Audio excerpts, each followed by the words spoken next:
নমস্কার বন্ধুরা, কেমন আছেন সবাই? নিশ্চয়ই ভীষণ ভালো আছেন। Welcome to my cooking channel মায়ের সহজ রান্নায় সবাইকে জানাই স্বাগত। আজকে আমি একটা রাইসের রেসিপি নিয়ে এসেছি, খুব সহজ। আমি তার জন্য এখানে বাসমতি চাল আধ ঘন্টা জলে ভিজিয়ে জলটাকে ঝরিয়ে রেখে দিয়েছি। এখানে আমি একটা মাঝারি সাইজের পেঁয়াজ একটুখানি ভেজে আলাদা করে তুলে রেখে দিয়েছি। পেঁয়াজ ভাজার তেলটা দেখতেই পাচ্ছেন রয়েছে, আমি আরও একটু এর মধ্যে তেল দিয়ে দেবো। আমি এর মধ্যে একটু সামান্য তেল দিয়ে দিলাম, যদিও রাইসের রেসিপি, এটা পোলাও বা কিছু নয়, কাজেই তেল কিন্তু খুব একটা বেশি লাগবে না। আপনারা চাইলে ঘি দিয়ে করতে পারেন, তবে এটা সাদা তেল দিয়েও ভালো লাগবে।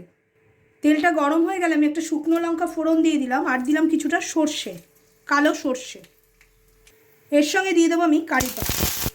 ফোড়নগুলো একটু ভাজা ভাজা হয়ে গেলে আমি এখানে টমেটো কুচি করে রেখে দিয়েছি। আমি এখানে দুটো ছোটো সাইজের টমেটো নিয়েছি, বড় একটা যদি পান তাহলে একটাই নিয়ে নেবেন। চালের কোয়ান্টিটি অনুযায়ী কিন্তু টমেটোটা দেবেন। টমেটোটাতে আমি একটু নুন দিয়ে ভালো করে সেদ্ধ করে নেব। আমি অল্প টমেটোটা গলার জন্য একটু নুন দিলাম, পরে আমি চালের জন্য আবার নুন দিয়ে দেবো। এবার একটুখানি ঢেকে রেখে টমেটোটাকে নিয়ে পুরো গলিয়ে নেব। আমি কিন্তু টমেটো রাইস করছি, আমি এরমভাবেই করি, তাই আপনাদের এই সহজ পদ্ধতিটা করে দেখাচ্ছি। আপনারা এর মধ্যে অন্যান্য ইনগ্রিডিয়েন্টস দিয়েও করতে পারেন। আমি এবার একটু ঢাকা দিয়ে রেখে দেবো।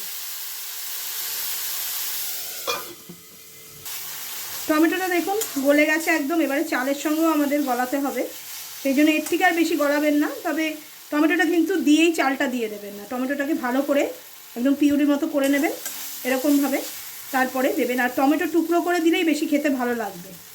এবারে আমি চালটা দিয়ে দেবো, চাল দিয়ে কিন্তু ঘাটাবো না। আমি এখানে 1 কাপের মতো চাল দিয়েছি। জলটা আমি 1 কাপের একটু বেশি দেবো, তবে বেশি দেবো না, লাগলে আমি পরে দেবো, কারণ বাসমতি চাল ভীষণ ভেঙে যাওয়ার প্রবণতা থাকে। আপনারা এটা গোবিন্দভোগ চাল বা যে কোনো পোলাওয়ের চাল দিয়েও করতে পারেন।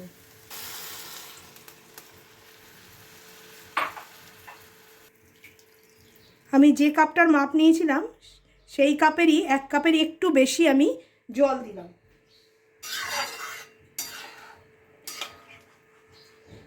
আমি ঠান্ডা জলই দিয়েছি, আপনারা চাইলে গরম জলও দিতে পারেন।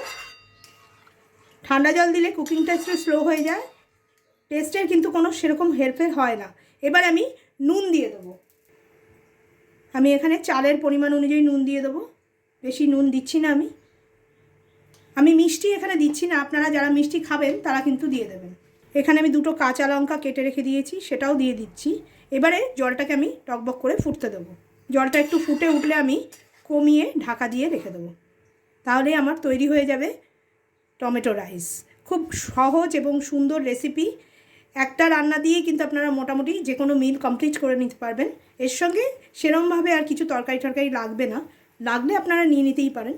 তবে রান্নাটা কিন্তু খুব সুন্দর। টমেটো এখন বেশ ভালোই পাওয়া যাচ্ছে পাকা, ভালোই লাগবে খেতে।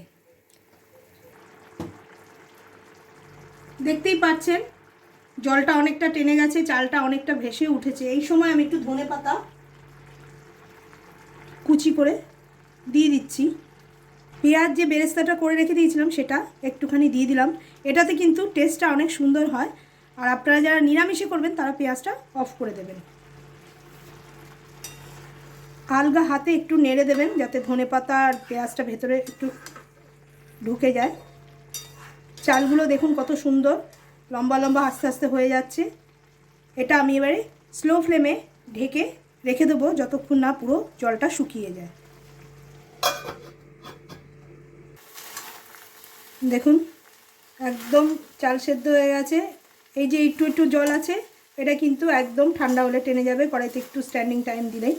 আমার রান্না একদম কমপ্লিট হয়ে গেছে। আমি এবার ওপর থেকে একটু বেরেস্তা আর একটু ধনেপাতা ছড়িয়ে দেবো। রান্নাটা আপনাদের কেমন লাগলো অবশ্য করে কিন্তু জানাবেন। ওপর থেকে একটু ধনেপাতা আর আমি বেরেস্তা ছড়িয়ে দিচ্ছি। আর কিচ্ছু এটাতে যাবে না। আর দিয়ে দিলাম দুটো আস্ত কাঁচা লঙ্কা। এবার একটু স্ট্যান্ডিং টাইম দেবো, তারপরে আমি আপনাদের সামনে প্লেটিং করে দেখাচ্ছি। কত সুন্দর লাগছে না টমেটো রাইসটা।